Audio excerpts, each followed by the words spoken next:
Fine, I'll tell you. But you have to promise never to tell anyone else. And don't laugh. I promise. CHUB? I think CHUB was a fantastic movie. Just how the two misfits sort of comforted each other and gave each other strength. And then at the end, it's really true to life the way kids kind of do bully people who are different. And then how CHUB or Diego got the strength to finally speak up for himself. And I think that was really empowering for him. I actually kind of had a problem with it. Just like with Bunyan, you know, it's always nice when things work out in the end, but I feel that with films like this that explore kind of a problem in someone's lives, it's nice and heartwarming when things work out, but you know, it's not always like, oh, you look at yourself in the mirror and all of a sudden you're going to take a stand and things are going to be like, A-okay, everything's cool. And in Bunyan it was kind of like that too, you know, he meets this chick who's also got a deformity in a way, and so now it seems that they are going to be happy together. So that's just kind of, you know, a little bit of a cynical thought. The first film of the second half had a, you know, you can say had a dark, sad ending, and the second film had a happy ending. So I think that's what life's about. Life has happy endings, like CHUB, and I think and inspirational endings, and then it has sad endings like the girls burning down the house. Right?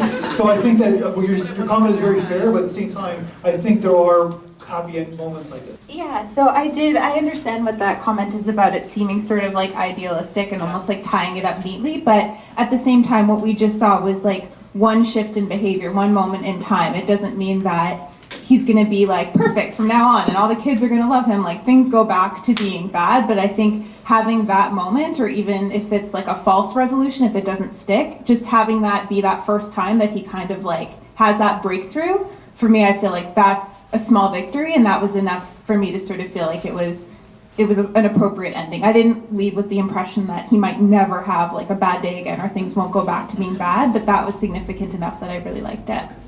It's kind of like an after-school special in a sense. If I'm aging myself a little bit, but it's like when you know what I mean. Those type of. I understand your point. Go ahead. I really felt for the mother. I thought she was a really good mother. I really did. I mean, listen. You know, you think about it. If that's a really bad area, Lord knows the trouble that kid could get into, and because of the way that he is, his size and everything, I'm sure that they alluded to the fact that he's had problems before and bullied before.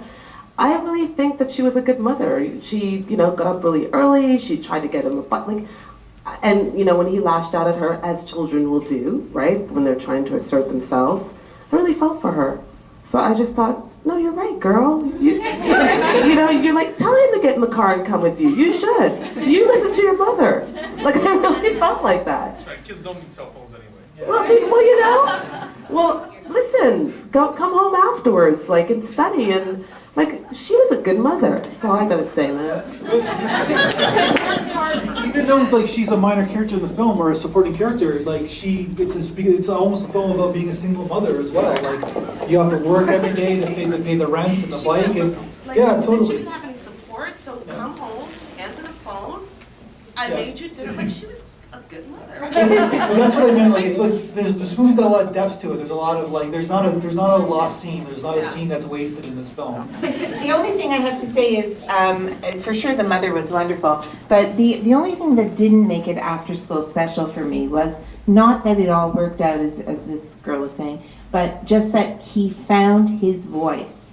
And it's about separation and becoming an adult. And the truth is he had to be able to use his voice nicely but firmly with his mother first.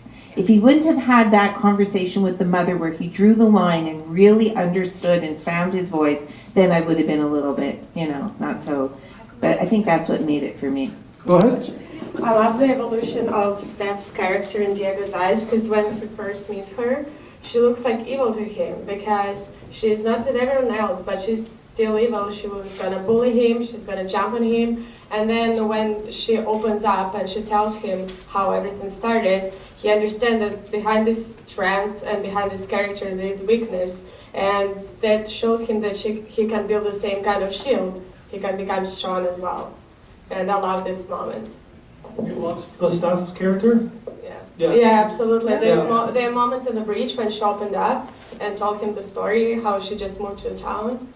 I love this moment. Did anyone notice that she wasn't wearing black lipstick in the last scene? Okay, the only thing I can think of that is that she finally takes her mask off. That's kind of what I was like. And I was like, ooh. But she's also dressed a little more conservatively too. And then at first, well, he tells her like you are one of the pretty ones. So I wondered if like the way she writes "feed the fire" on his hand in that one scene, they both have affected each other.